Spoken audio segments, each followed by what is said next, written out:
So you got home from the grocery store, you wonder why your chicken wings look like this and don't look like the ones you get in the restaurant, separated.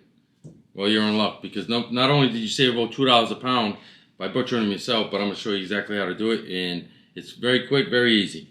All you need is a knife, sharp knife, and if you look here, you have the joints. You can feel with your finger. It's almost like a knuckle. So you just take your knife, take a sharp knife, you just run it down, you feel the joint, slide it right through. Should be pretty much no resistance if you hit it right.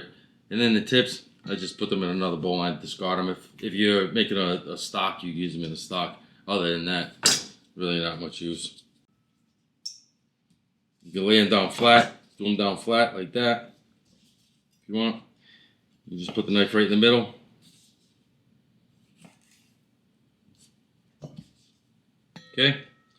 Okay, now that you have a chicken wing separated, go ahead and click one of my other videos and check out some of my favorite recipes and how I prepare these wings. If you like this video, please like and subscribe. Till next time.